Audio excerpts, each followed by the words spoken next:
Hey folks, back with another video. Let's dive into what stories got my attention today.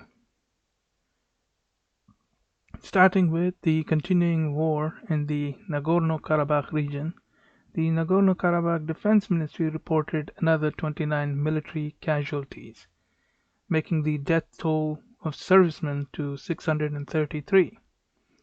While Azerbaijan does not disclose military casualties, but 40 civilians have been killed and 222 wounded.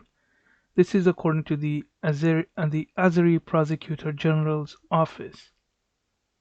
However, on the whole affair, both the EU and the US are coming out against Turkey hard. US Secretary of State Mike Pompeo criticized NATO ally Turkey over the conflict, in which Ankara has backed Azerbaijan, saying its stance was worsening the situation in Nagorno-Karabakh, which is internationally recognized as part of Azerbaijan, but it's populated and governed by the ethnic Armenians.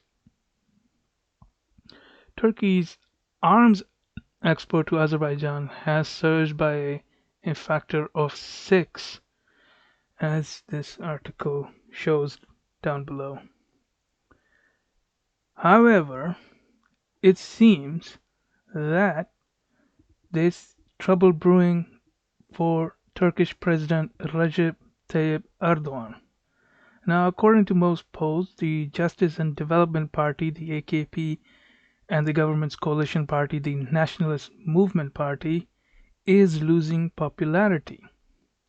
Now, the ongoing economic and currency crisis and the government's handling of it has contributed significantly to the population's waning support. The Turkish lira continues to fall, which is now trading at just below 8 lira to the US dollar, as compared to the 6 at the beginning of the year, after the Turkish central bank raised interest rates and introduced a number of other measures that have been roundly criticized. Now, Turkey's inflation rate, although officially stated at around 12%, is in reality seems to be over 35%, that I'm sure the people can feel. Now, as a result of all of this, various opposition parties are banding together to call for a snap election. However, the government has insisted that the election will be held in 2023 as planned.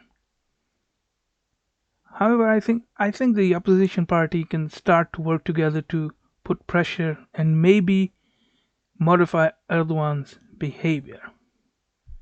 Let's wait and watch. Moving on over to Thailand. Thailand's Prime Minister Prayut Chan-o-cha rejected the calls for his resignation. Thailand's government has stepped up its effort to impose the state of emergency rules in order to stop the protests.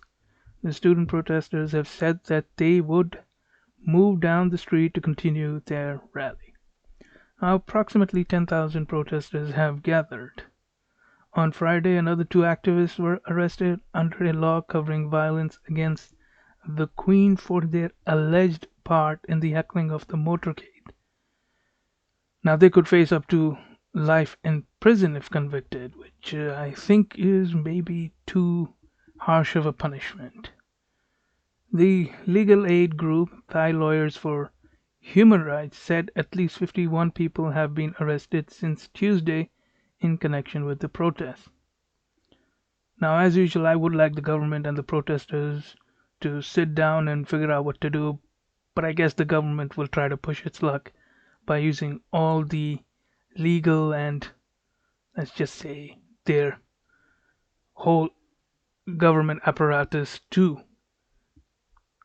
end the protest.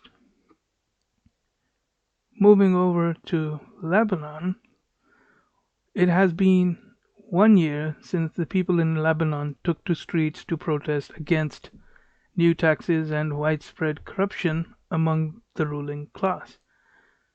But between then and now, a lot has happened. The economy has collapsed, and the government has become even more impotent than before. While protesters have continued to demand an independent cabinet of technocrats to end widespread corruption and the embezzlement of public funds. Now, in my opinion, what Lebanon needs are reforms. Strong private property rules with free market and the state having a limited role. But it doesn't seem like the protesters are there yet with me. Moving over to Sudan, reports have emerged, according to the Israel's I-24 News, that the U.S. has put pressure on Sudan to normalize relations with Israel. In return, the U.S. will remove Sudan from the country from terrorist list. An earlier report from I-24 News said that Israeli Prime Minister Benjamin Netanyahu and Sudan's Sovereignty Council Chair Abdel Fattah al-Burhan are expected to meet soon to discuss the prospects of normalizing. While I welcome any peace deals in the Middle East, but I would like the US as as a country that facilitates deals between any Arab country with Israel. But that the deal should also be able to work around to getting the Israeli people and the Arab people to promote a cultural and economic relation. One needs to keep in mind that there are old hostilities in the region that need addressing as well. Anyhow, I wish the Israel Sudan peace deal, whatever it may be that is coming, all the luck, and hopefully it succeeds in every way possible. Well, that's it for this video. If you like this video, then hit that like button and hit that subscribe button for future updates. Write in the comments your thoughts, criticisms, and anything I might have missed. And I will see you in the next video.